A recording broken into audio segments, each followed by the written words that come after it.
各位网友，大家好，今天是2021年8月18号，星期三，欢迎大家参加王健每日观察直播1的节目。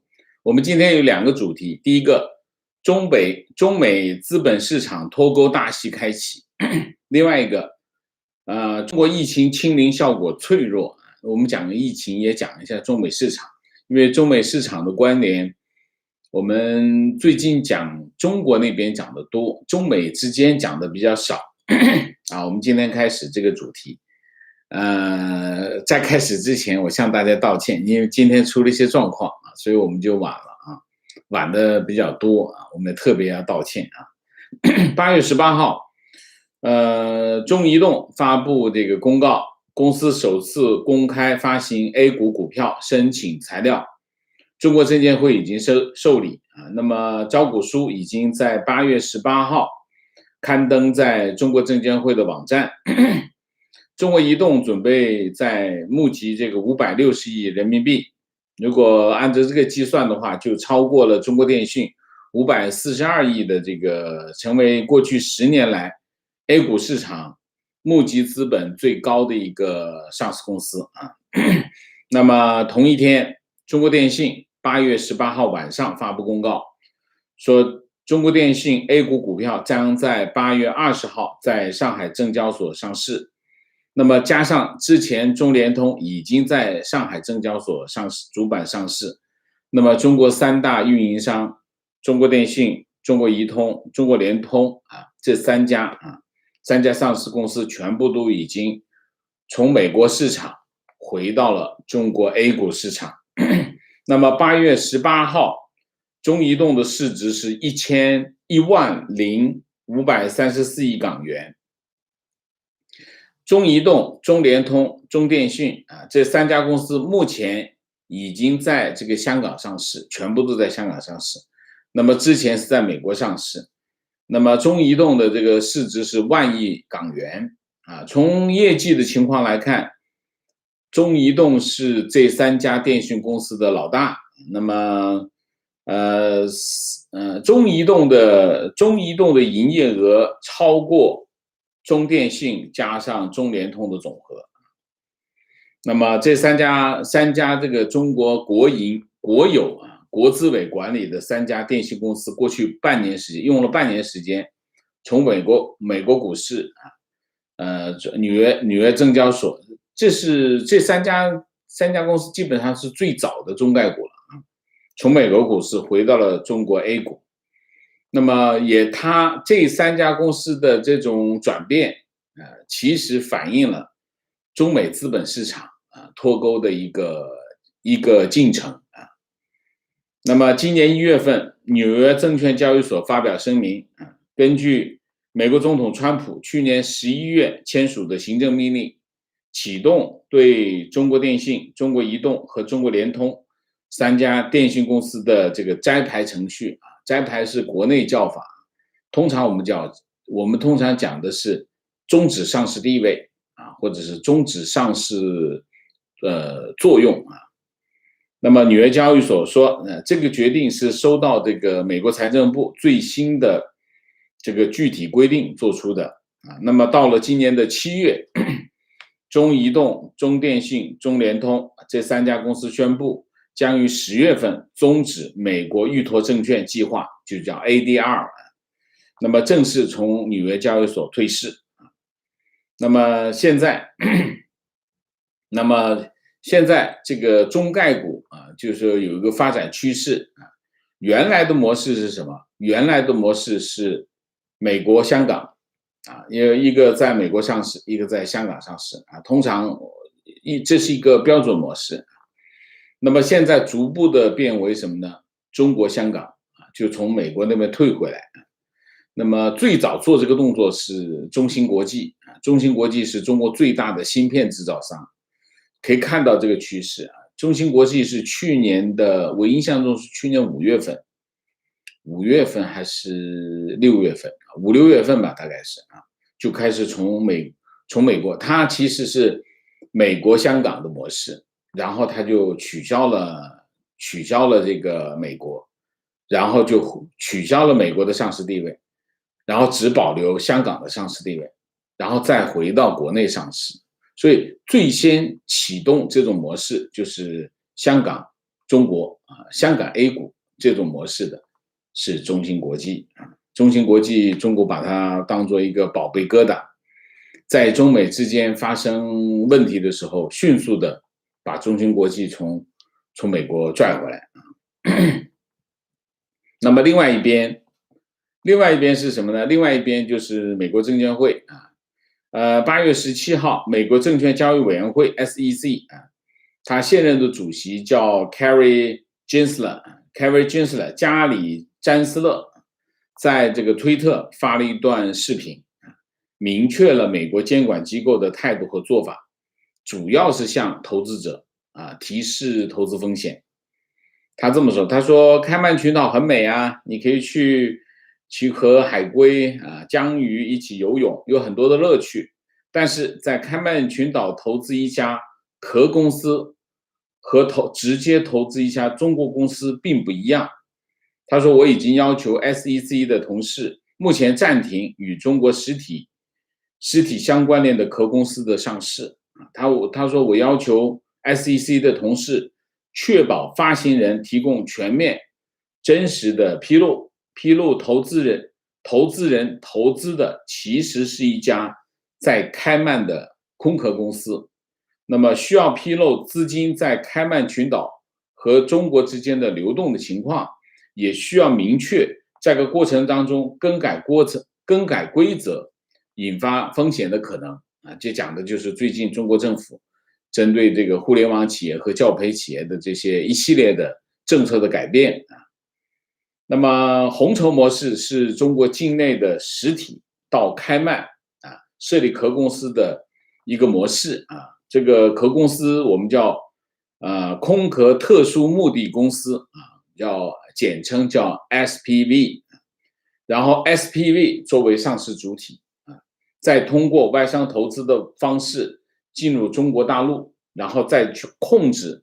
中国大陆的这个运营实体。所以呢，其实呢，中间隔了一个什么呢？中间就隔了一个开曼群岛所以中国的中概股基本上都是一个这个模式。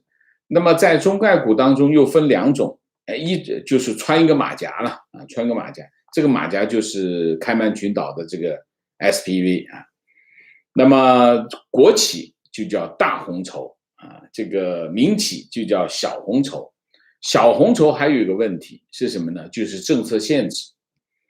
政策限制就是说在从事这个科研、教育、卫生、文化、娱乐、体育外资都限制中国都限制外商投资。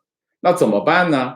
这家公司其实是中国的民营企业，他又想去海外投资、海外上市，那么就要用这种 SPV 去投资它，把它变成它的下属公司。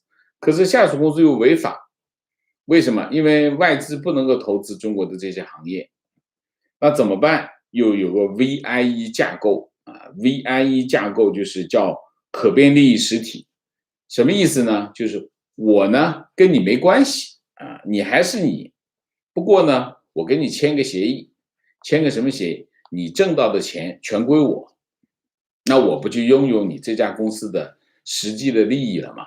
通过这个签一个这样的协议，我呢再卖给谁呢？卖给海外的这家 SPV， 就是开曼群岛的公司，然后开曼群岛呢再去美国上市这就叫 VIE 架构。VIE 架构理论上来说非法，为什么？根据合同法规定，如果你这个合同是为了你的目的，签署这个目的是为了绕开法律法规的话，这个合同是无效的所以 VIE 的架构天然的就违法。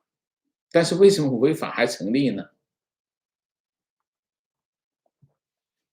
中国政府睁只眼闭只眼，这个华尔街睁只眼闭只眼，目的都是为了一个挣钱都是为了挣钱，只要挣钱都能行。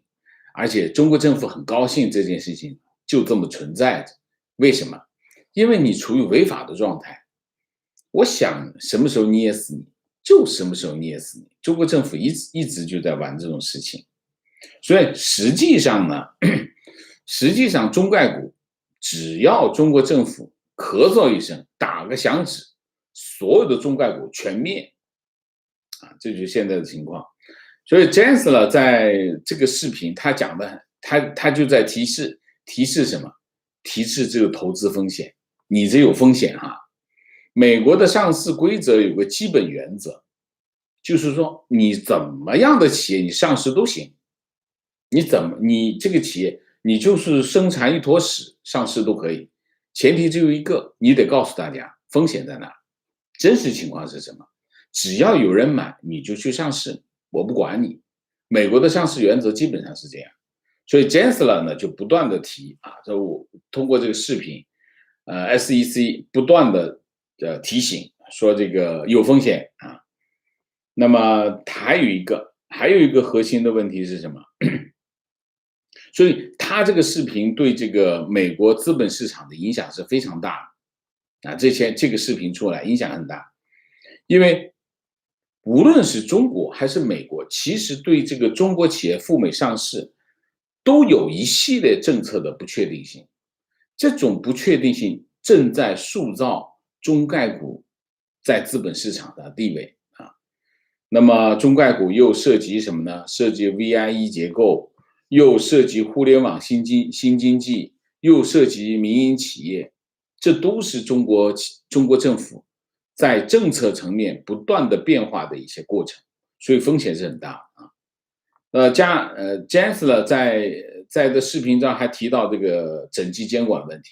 审计监管就是去年12月18号签署通过的外国公司问责法啊。外国公司问责法讲的很简单，其实就是一句话讲完了，就是所有的外国公司必须，如果你不能够连续3年满足这个监管的要求，监管的要求其实就是审计啊。审计是通过什么审计 ？PCAOB 全称叫美国公众公司会计监督委员会，它就要审计。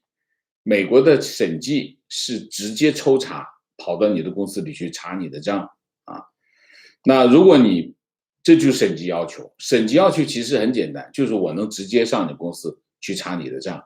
但是中国的证券法规定，中国的会计法规定，你不能让外国公司的监管机构来查你的账。所以这件事情其实中概股面临的一个法律上的冲突地位，就是说美国证监会的 PCAOB 要求我必须去看你的叫会计凭证，中国叫会计凭证，就是你做这个香港叫会计底稿，就是你的会计凭证。但是呢，中国的会计法又禁止外国的监管机构看你的会计凭证，不可以看。你要看呢，你得让别人看，让会计公司、会计事务所看完之后，让他写报告给 PCAOB。但是 PCAOB 说我必须看底稿，所以呢，其实所有的上市公司都处于一个什么样的？处于一个法律冲突地位，就是美国跟中国的法律是冲突的。好了，其实中概股其实这件事情风险无限大，对不对？这一头呢，它的 VIE 全部违法。虽然中国证监会说啊，我们现在不查 VIE， 但是中国证监会这个话怎么能信？他高兴查的时候，那不是一样要查？所以 VIE 的结构是非法的，同时中概股又面临一个法律冲突的地位，所以它的风险敞口非常大。所以到了7月30号，美国证监会正式发布公告，不再接受中国企业赴美上市的注册申请，等于是美国先把这头的阀门给关上。然后他就关上这个门之后，他就开始做什么呢？做美国投资者的工作，告诉你有风险啊，不断的告诉你啊。然后实际上呢，现在的情况是什么呢？现在在美国负责做中概股、中国企业赴美上市的这些中间服务机构，比如说律师、会计师事务所、证券公司，这其实是一个完整的产业链，非常成熟，因为大量的中国企业在美国上市。那么他们在讲现在的情况是什么？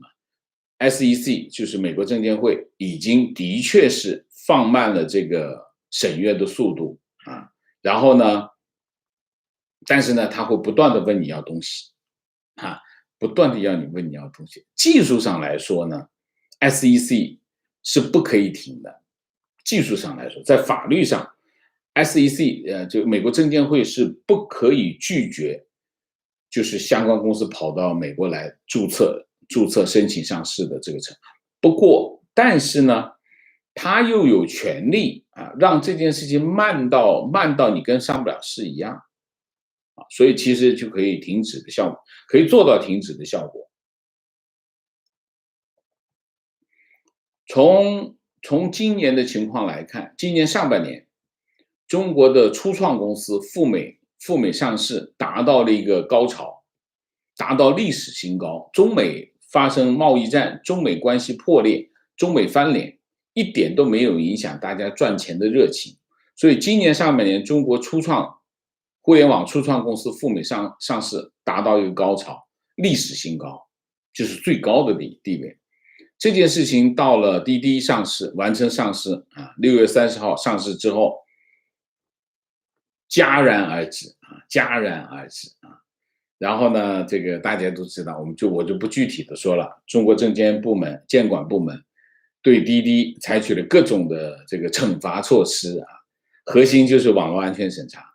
然后像什么哈罗啊，像 Keep 啊，小红书啊，天鹅到家等等这一系列的公司，中国公司停下来，都做了很多，大概应该有10几家吧，停止啊赴美上市啊。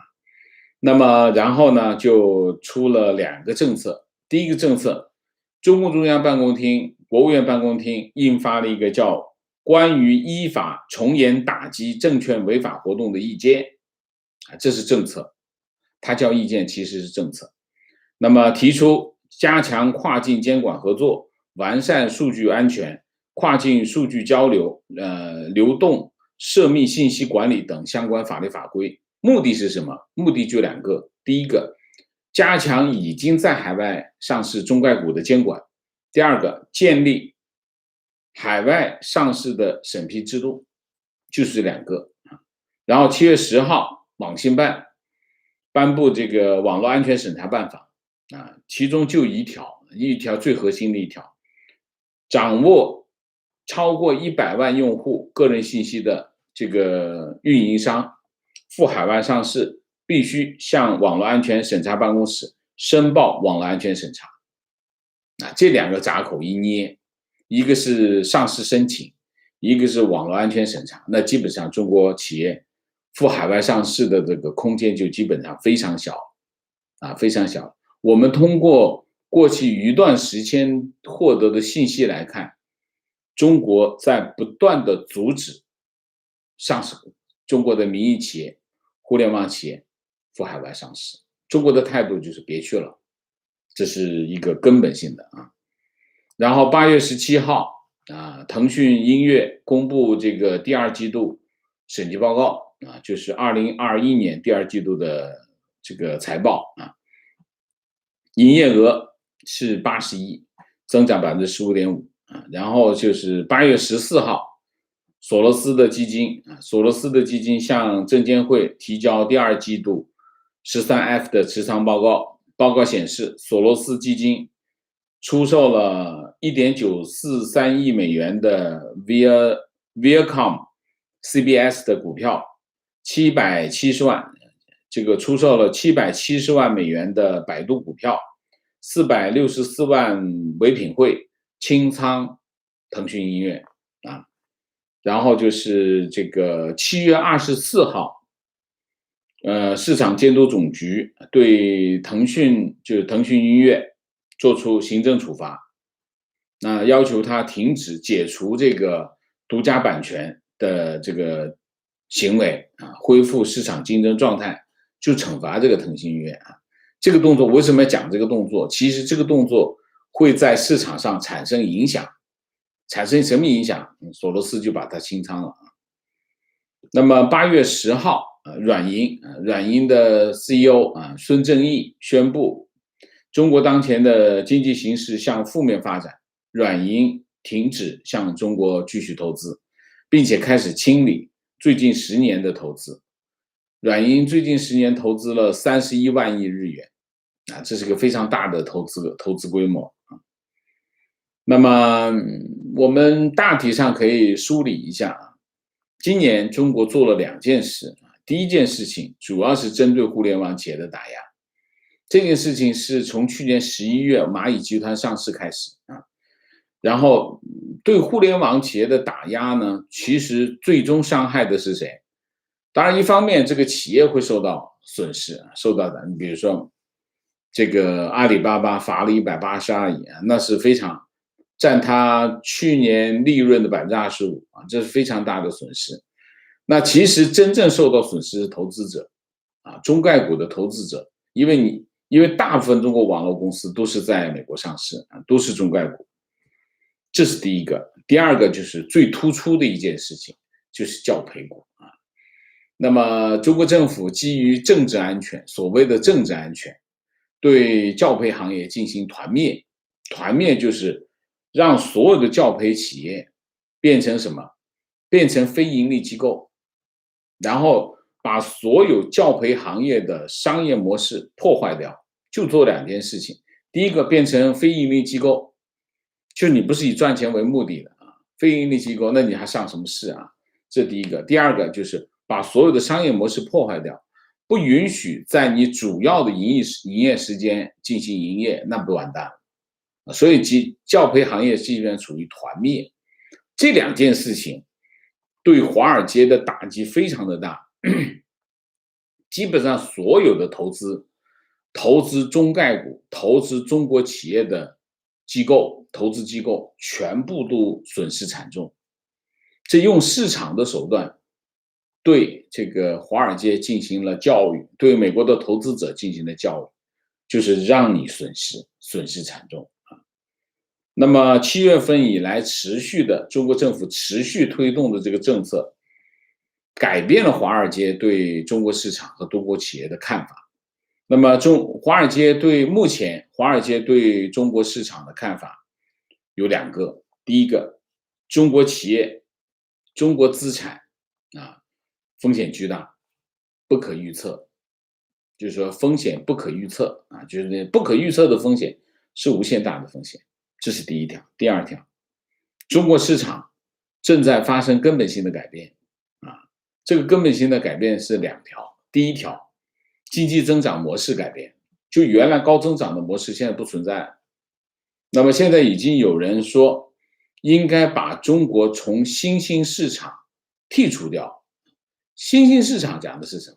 新兴市场就是高风险高增长，就有高风险有高增长。那么华尔街现在认为中国甚至已经不是新兴市场，意味着什么？意味着它已经不具有高增长的特征了。这是第一个。第二个，政治风险加大。这政治风险加大，投资者开始注意到习近平过去几年来对在政治上的这种反动就是往回跑，就是政治上的反动。政治上的反动意味着什么？对投资者来说，风险无限大那么于是呢，华尔街投资者开始干什么呢？开始清仓中概股那么一个是清仓中概股，第二个当然最重要的是什么？最重要的是改变或者是调整对中国资产或者是人民币资产的策略。这个改变是巨大的，因为这是个根本性的改变，就是我们中文叫什么？中文叫定性。当你把这个性质定下来的时候，那你很多东西就回不去了。就像以前过去20-30年，美国的投资者都会问一家公司的董事会，你有没有中国计划 Chinese plan， 你有没有 Chinese plan？ 你没有 Chinese plan， 你的股价就会跌，因为投资者就抛掉你的股票。为什么？因为中国是个非常正在成长高速增长的一个庞大市场，你这个企业居然没有 Chinese plan， 那你这个企业没有竞争力。所以现在过去20-30年都是这样的情况，这是个非常重要的趋势。但是如果当投资者都认为中国资产是票房毒药的时候，中国市场风险巨大不可控的时候，那可能就是 No China Plan。你这个企业有没有 No China Plan？ 就是把你的产业链、把你的市场从中国离开的时候，这件事情，它不是影响1-2天。第一，它影响的不是1-2天；第二，它影响的不是1-2家企业；第三，它最终是影响整个投资界对中国的看法。所以这件事情非常非常严重，这叫什么？这叫根本性的改变。改变的是什么？改变的是趋势。这个趋势一旦定下来，未来20年，外国投资者对中国的看法都这样，就是高风险、低增长，还有就是资产不透明。这3件事情原来看钱份上就算了，现在既然翻脸了，那就都得算了啊。所以7月28号，中国证监会急急忙忙就约着这几家这个大的投行，比如说像高盛啊、这个瑞银啊、摩根斯坦利啊这些约着开会，干什么？跟他们讲啊，这个定心丸啊，给他们定心丸。证监会的主席易会满，还有副主席方星海主要是做这些海外投资者关系的，就跟他们讲啊 ，VIE 我们不查了，我们觉得这是可以的，这件事情是可行的。共产党的话能信吗？当然不能信啊！他不查你，他只是说现在不查你，没说永远不查你啊。所以这个问题就给投资者这个灌迷幻药。我们回顾一下，第一，川普从2019年开始启动对华的全面的贸易战啊。这件事情是一切的始作俑者，然后贸易战愈演愈烈，其实在2020年就达到了一个非常顶峰啊，达到了一个顶峰。川普总统发现了一个，到了2020年发现了一个，之前是什么？川普对华政策有3个阶段啊，第一个阶段呢，就是需要中国市场啊，就是拍马屁，他跟这个习近平关系有多么好啊，拍马屁啊，所以认为这个能从中获利，这是第一个阶段。第二个阶段就是翻脸，翻脸呢是没办法，因为疫情翻脸啊，那就贸易战打起来，打到后面就是因为疫情翻脸了，这是第2个阶段。第3个阶段，川普总统发现什么呢？发现干中国能获利，因为什么？因为民意开始转变，美国社会开始转变，美国社会认为中国是一个威胁。那川普总统发现，我干中国可以获利，这是第3个阶段。当然后来他就下台啊，基本上是一个这个阶段啊。所以呢，川普政府采取的对华政策，从贸易战开始，一直到他下台，采取的一个根本性的策略叫脱钩战略。脱钩战略是整体川普政府对华政策的核心啊，叫脱钩战略。脱钩战略其中包含什么呢？资本市场。那么，但是呢，其实在资本市场这一块，美国做的并不多啊，就是除了这个外国公司法，外国公司叫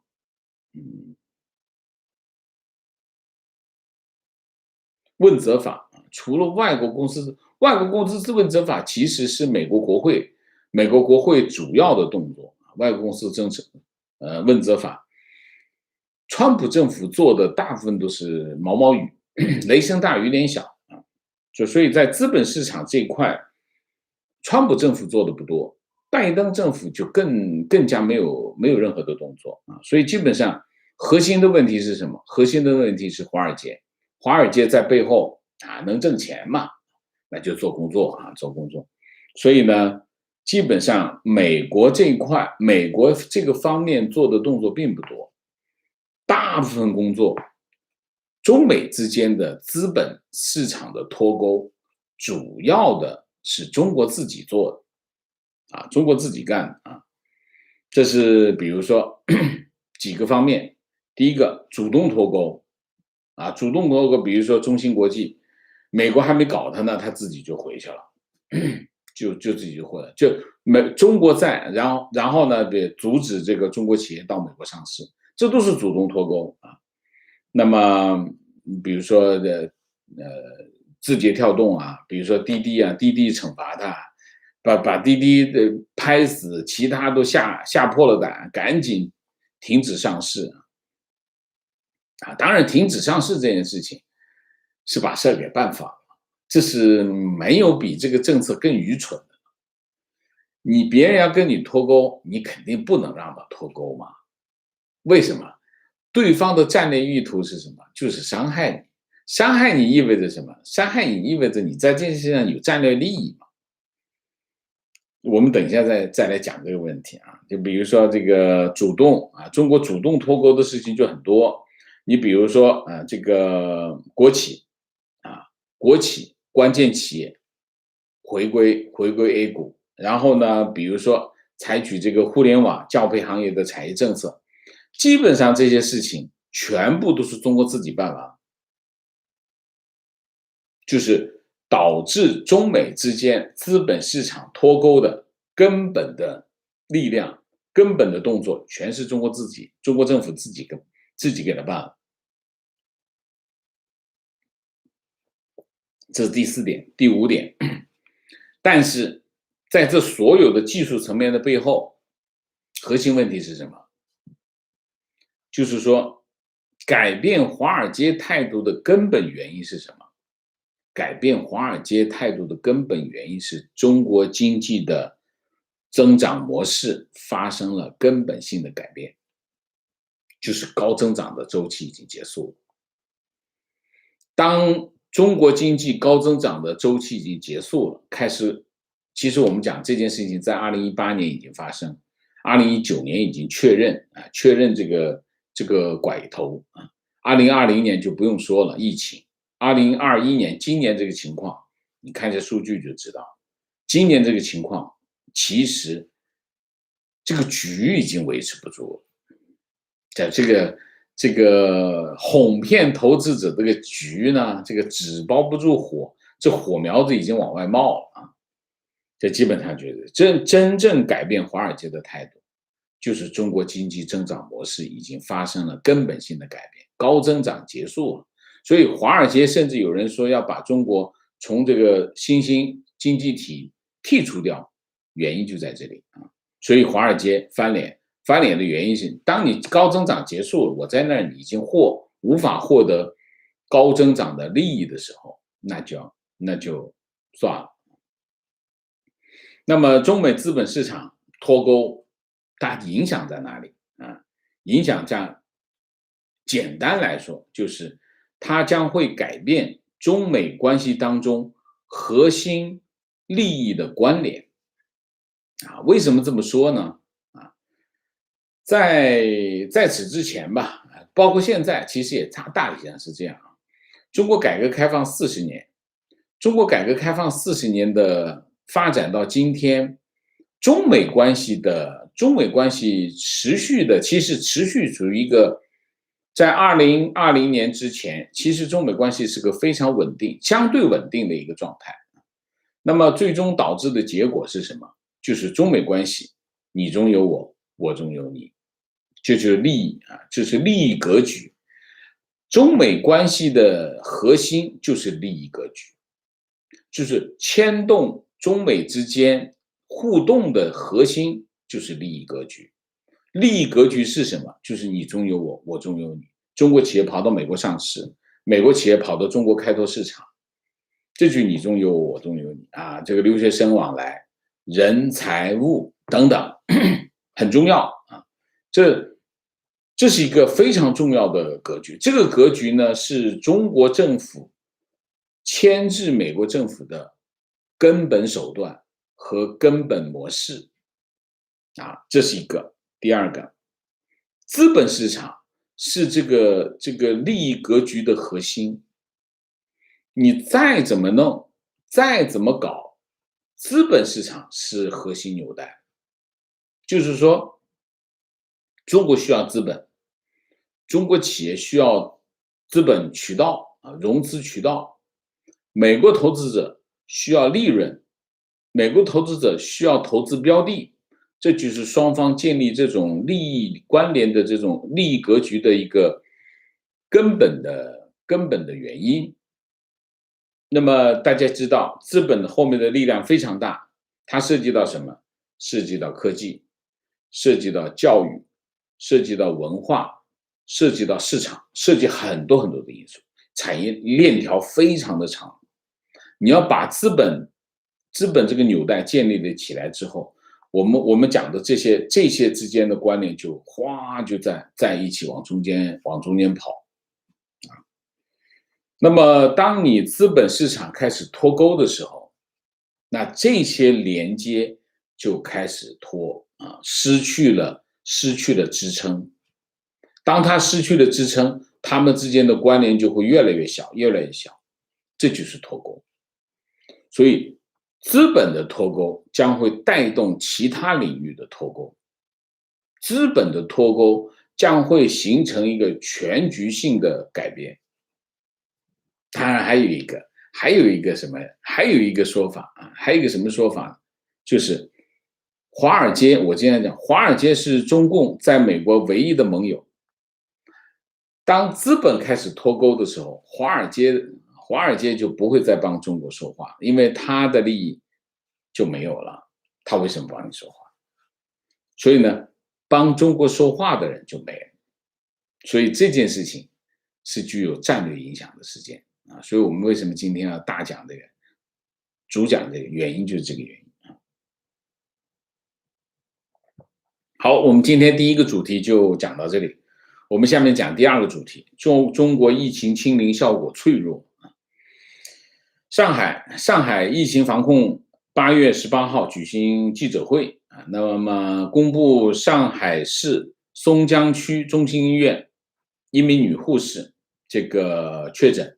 核酸检测阳性啊，那么，然后呢，这位女护士25岁，这个她住在松江区啊，那么已经全部打了2针，就是全程接种新冠疫苗，所以我们经常讲，中国国产疫苗零效果啊，零效果。那么8月2号以来，每3天进行一次核酸检测，都是阴性。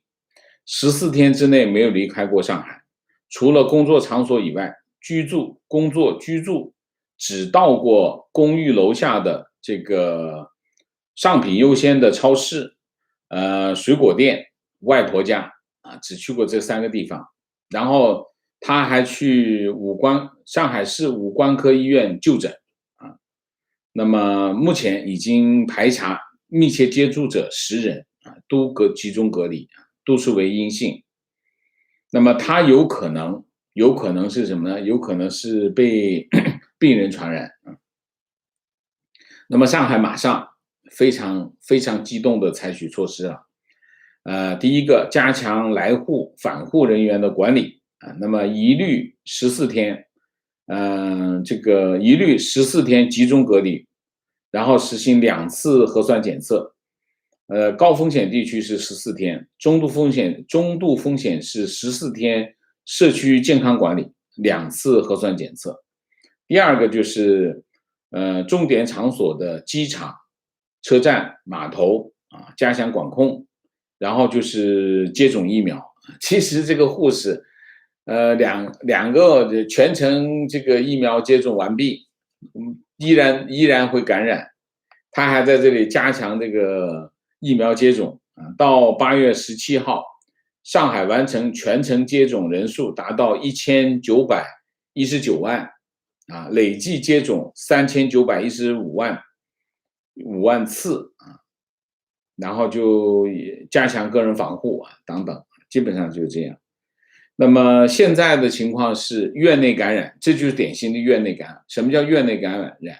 就是医院内部感染那么扬州也是扬州是扬州大学附属医院3名发热门诊的医生，其实打了这个疫苗，但是也是一样被传染，院内感染基本上是这样，这是第一个。第二个，北京市开始为明年冬奥会做准备那么北京市政府发的新闻稿，市委书记蔡奇8月16号到这个北京冬奥会北京赛区这个检查工作提出要求，提出1、2、3要求，然后呢，他们就开始这个机场周边社区8月17号开始，其实就是把老百姓摁住就是社区出入口只保留一个出入口进行封闭管理又开始做这个动作。8月17号，国家卫健委确诊病例28例，本土6例，都在扬州扬州还没有完，还没干净，但基本上可以看到那么从目前来看，5月份的广州疫情5月份那一轮那么7月份这一轮是这个南京5月份广州、南京，基本上这一轮的疫情应该差不多就下去了。那么我们看到清零成为最近议论最多的一个话题那么我们其实看得很清楚从去年开始，中国的疫情防控措施主要是两个。第一个干什么？第一个就是阻断，把老百姓阻止出外就是封在家里这是第一个。阻断的目的是什么？阻断的目的就是减少人员流动，减少人员流动的最终的导致的结果就是病毒没有传播的机会这是第一个模式。第二个模式就是核酸检测。核酸检测的目的是什么？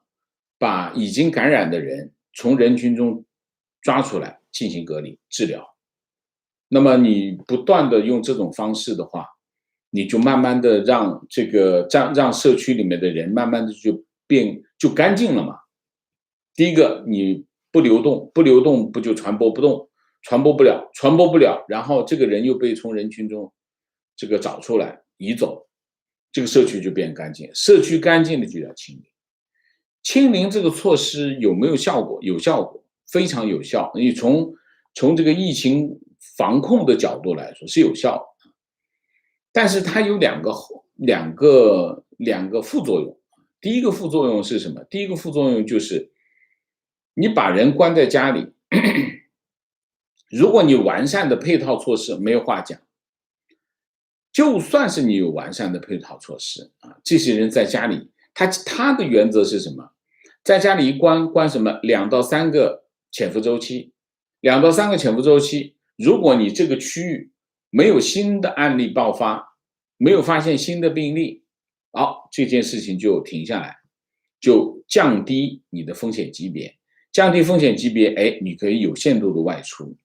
它这个模式是一个这样的，但是这里面问题通常都出在但是如果你这个地方又发生了一起，之前封停的时间清零，重新开始2、3个这个潜伏周期又要开始封，所以有些地方你不断的爆发的话呢，你就出不去可能在一关2、3个月，那有些人就受不了了。且不说配套措施就慢慢的就完蛋了所以呢，这里面就发生生病的得不到治疗，那配套不完善的你就活活饿死，很多这种问题就跑出来，有些人就根本受不了，扛不住，跳楼自杀，就是次生性的这种人道灾难就发生了。这是一个。当然，中国一直自诩它低低人权状况有优势啊，那是从统治者的角度，从老百姓的角度，就是你试试啊，这个是很惨的，这是件非常悲惨的事情。这是一个，就是老百姓要付出一般人承受不了的代价，这是一个方面。另外一个方面，这个措施非常脆弱。这个措施的特征是什么？这个措施特征就是一个，就是没有疫苗。实际上现在的情况是，就是虽然政府各个部门把人抓着去打疫苗，但是全世界都知道，包括他们自己也很清楚，疫苗没用。所以清零是一个特征，特别最核心的特征就是疫苗无效，疫苗无效才要清零。疫苗如果是不断的持续的打疫苗，你建立群体防疫的话，你不需要清零，全世界都没有清零的这个模式。清零模式是一个不得已而为之，因为你没有疫苗。那么所以它的特征的另外一点是什么？就是你清零的局面是非常脆弱的，只要有一个就会全部都是，因为所有人都处于没有防护状态。所以清零的策略，第一头代价沉重，第二头局面，你的这个清零的局面非常脆弱，它导致这个严重的后果是什么？你没有办法完全撤除这种隔离措施，所以你一直就处于不正常状态，而且随时要回到什么呢？回到这个不正常，就是隔离状态。这是一个非常可怕的前景。你比如说，我们在一个疫情的状态当中，我现在处于一个不正常的生活状态，我可以忍耐。为什么？因为我看到前面是头，只要我这件事情持续下去，疫苗不断的在打，只要打到了75%到80%成年人，我们这个社区就开放了。为什么？群体免疫就建立了，前提是疫苗有效。所以我们在这忍着憋着没问题，因为我看得到希望，至少媒体会告诉我时间表。但是中国的情况不是，中国的情况，你疫苗无效变成你的未来的前景是不确定的，你不知道这件事情会持续多长时间。所以中国现在的问题，你现在看一下中国各地的情况是什么？中国各地的情况就是一头疫情防控的局面非常的脆弱，爆一个出来，你基本上你看广州也好，南京也好，再往前深圳也好等等，所有的都是从一个开始，一个病例全局就乱了，这个城市就乱了，基本上就也兵荒马乱一片，是一个这样的局面。那然后呢？然后就是各地的政府，你看这次疫情下来，5月份的疫情下来，7月份的疫情下来，各地严惩反应不够快的官员，反应不够积极的官员。好，你这一严惩，各地都开始积极了，没有人不敢不积极。积极是做2件事，第一个打疫苗，所有人都知道这疫苗无效，但是所有人都在政府所有的部门都在抓着人去打疫苗，做一个浪费社会资源、浪费这个财富、浪费老百姓的这个时间的这个动作，而且会引发新的传染，这是一头。另外一头就是封停，所以你可以看各地现在零售业这一片哀嚎，就那些街上那些店铺都关门。为什么？地方政府使劲捏死它。使劲捏的后果就是把经济捏死，所以7月份你可以看到，7月份的情况是急转直下，中国经济是在急转直下。中国经济急转直下跟什么有关？跟疫情有关，但是最根本的跟什么？跟地方政府，他各级官员他尽量的加码没问题，他对他们来说没问题，还积极啊，态度很积极啊。但是呢，这个加码的后果，经济这只小鸟就被捏死了。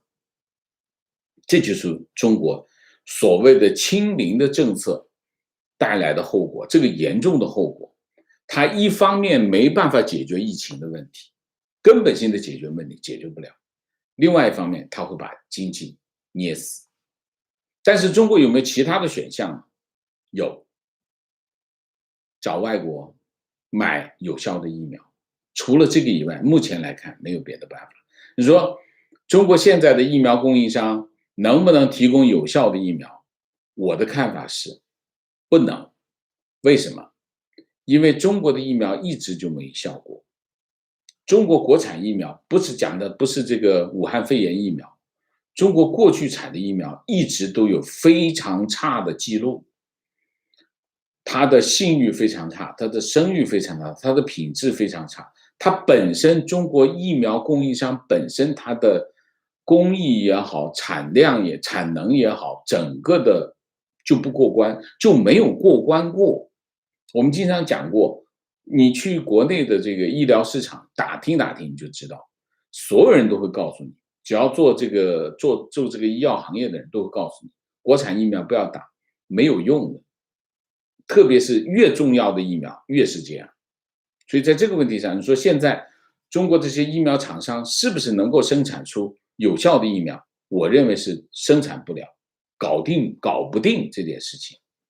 当然他会不会在搞定当中？他会在搞定当中，但是他就是搞不定。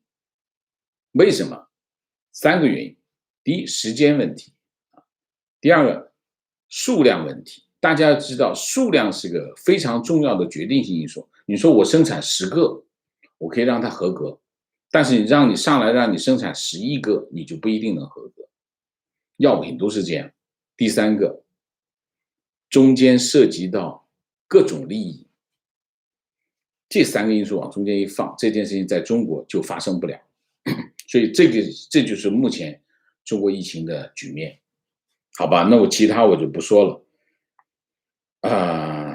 大体上我们今天又说冒啊，今天的2个主题就讲到这里啊。我们下面进入互动。进入互动之前，温馨提示，请大家点赞啊，请新来的网友订阅，请大家加入我们的会员，支持我们做更好的节目啊。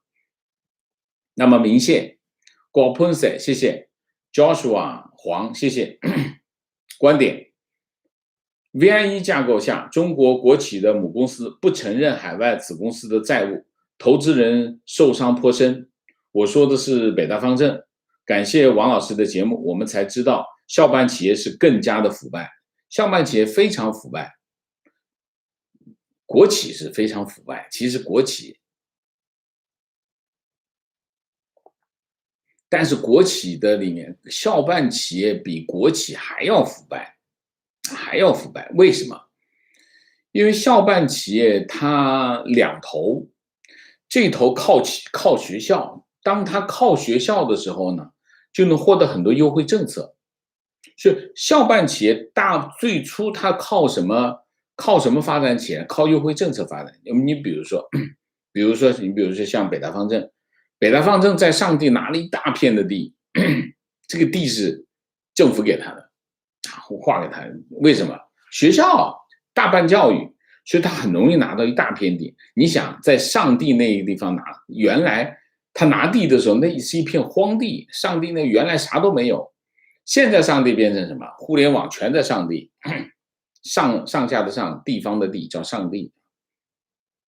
他就是靠这个，他有没有市场竞争力？他没有市场竞争力。北大方正、清华紫光。那不，清华紫光现在变成投资者持有，原来就也是校办企业，哪有什么市场完全没有市场竞争力，好吧？校办企业基本上，是个笑话啊，是个笑话。情绪大学毕业后就在教培行业打拼，好不容易刚有点规模，现在又被团灭。不知道中国有多少机构是这样的情况，跟很多校长聊天都说双减政策太突然，没有一点准备，后面退费只能把房子卖了。教培行业这件事情呢，发生呢，在中国中国昨天我不是说这个叫什么，就昨天这个财经委开会说就是说这个共同富裕的问题。说要培养中国的中产，要变成中间大两头小的一个这个结构嘛这很可笑。教培行业的从业人员基本上就是中产，中国的中产，因为它第一它在城市，第二它算是一个中等收入吧，至少是中等收入的一个行业，所以教培行业是个中产。那中国现在的社会结构是个金字塔型，你要变成中产意味着什么？你要把底下的人变成中间的人，你才能变成中产。你现在直接团灭这个行业，中间的人又少了，变成下面的人。但有些网友说我形容中国的这个金字塔型不合理，应该叫图钉型，这越来越像图钉。观点：中共打击互联网的企业有2个原因。第一，互联网企业全是受疫情影响最小的资本密集型行业，通过打击可以通过处罚获得这些企业的部分营收和增加对他们的操控。第二，国内经济面临崩溃的边缘，通过打击互联网企业可以有效的促进线下实体的发展，比如实体店、出租车等，促进国内经济的恢复。借用王老师的一句话叫共产党就是坏。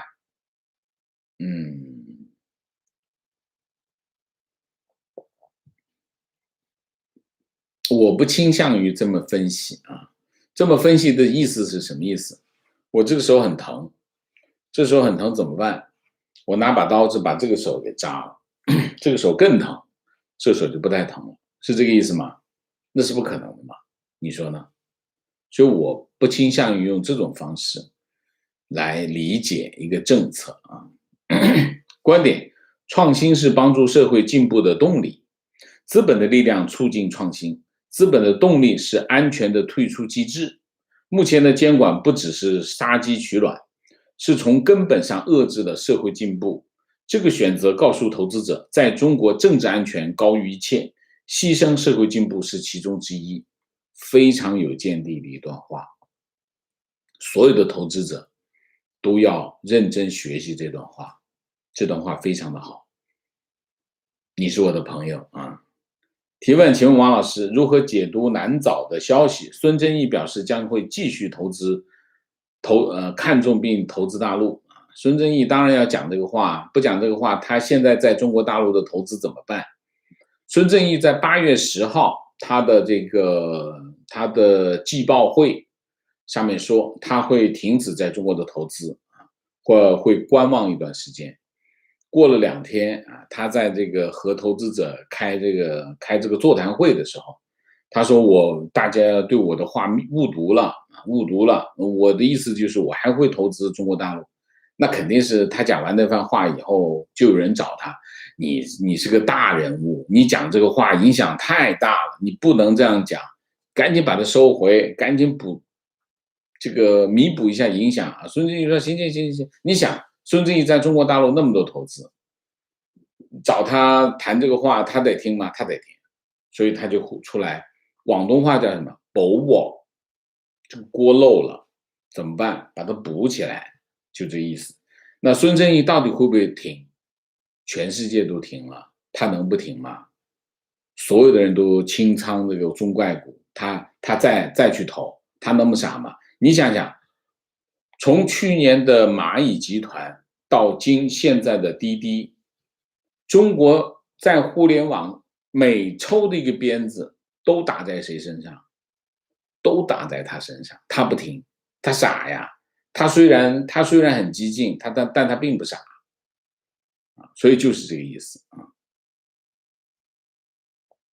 南华早报是来洗个地南华早报马云的嘛，马云这个时候还不积极的向领导这个表功怎么行观点：目前疫情全球大流行，国内清零是不可能的，除非利害国禁飞其他国家航班，不允许别人进去，也不允许民众出国，这很不方便，也会严重影响经济。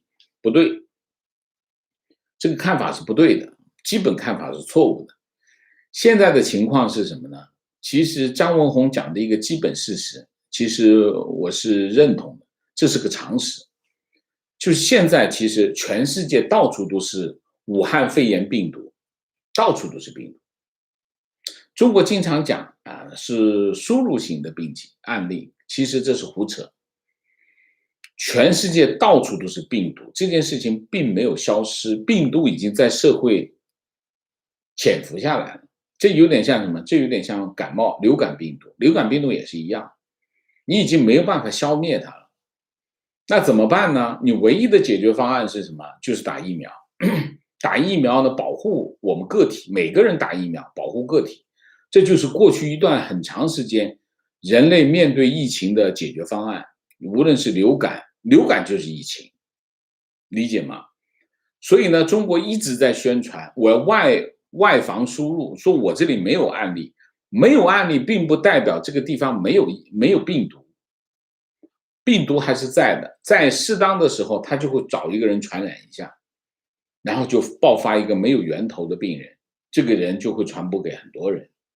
所以这个病毒很厉害的地方就在这里，它最初它可能传染的一些人没有症状，你都不知道你感染了，然后你就到处去跟别人一接触，去传开了，就是一个这样的情况。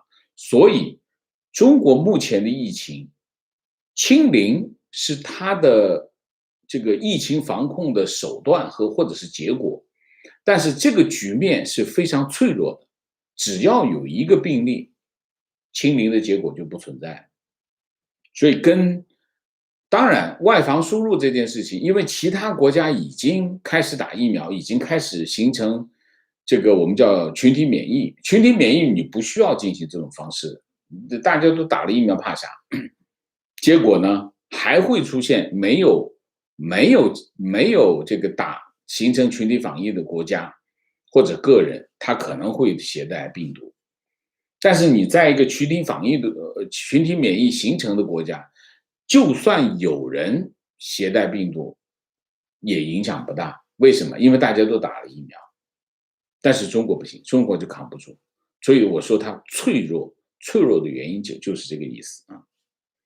观点封锁社区这种方法虽然对确诊清零有效果，但对于有其他疾病的人来说是灾难，就是这个啊。比如社区人有突发心血管疾病，生死全靠几十分钟内的急救，耽误片刻人就没了。我们新闻上只报道因为采取了封锁措施，所以清除了疫情，不会报道这种措施下其他的自身性的灾难，非常正确，就是这样。情况我在海淀区做餐饮，现在每天都有暗访，看餐厅是否严格要求顾客出示健康宝。铁拳打在自己身上之前觉得特安全，打到自己身上才知道连饭都吃不上，大家都很高兴的。中国人经常就是这样的，就是严厉的手段好，搞往死里搞没问题啊，这怎么严厉怎么严挺好的，都挺高兴。但是这件事情发生在你身上就不高兴，所以总是希望这件事情。这些政策，这些铁拳只是针对其他人，往死里打没关系，但打到他身上的时候就难受，就是这样。情况某一线国企开始裁员了，给中层干部施压，要求改飞啊，改飞就是非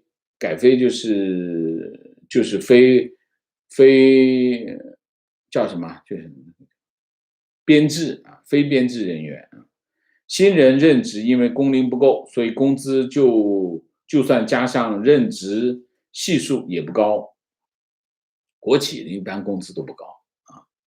情况多数地方政府发文，不打疫苗要追责，共产党不能给民众一个有效的疫苗，还非得让你打。前几天卫健委还在说，各地不能强制性注射疫苗，共产党的政策永远是这样。他解决不了的问题，就让你自己去背锅。这各个政策毫无底线，无耻之极，非常对。观点：随着美国疫苗接种率上升，眼看着疫情就快要结束，半路上插出个 Delta， 这一针接种率达到72%的情况下，每天又蹿升到14万，人类需要做好与病毒长期共存的准备。原因是什么？原因是有些人不打，死都不打，那你就会有人死啊，对吧？情况，芝加哥7月底音乐节38万人参加，参加的人90%完全接种疫苗，4天的音乐节，大家人挤人的嗨，结果出来只有205人感染，突破率是0.05%，就是这样，这就是疫苗的功力啊。情况，中国是低人权造成人道灾难，法国是高人权也是困难重重。法国目前疫苗注射率刚刚超过50%，年轻人不愿意注射疫苗，认为被感染了也就是感冒发烧，熬几天就过去了。马克宏没有办法，打算搞疫苗通行证，但是法国人民连续第5周游行示威反抗。明明有可靠的疫苗，也是免费的，但是政府政策推行不下去，连法国的医护人员都有部分人不愿意接种疫苗，加入游行队伍。我是早早的注射了疫苗，那你就让他得病呗，这是他的选择，我觉得也是没有办法，你就让他感染呗，感染呗。但是医疗系统撑不住怎么办？这就是问题。明显留言。好，我们今天的节目就到这里，感谢大家的参加，我们下个节目再见。再见之前，请大家点赞，请新来的网友订阅，请大家加入我们的会员，支持我们做更好的节目，做更好的自己。谢谢大家，谢谢。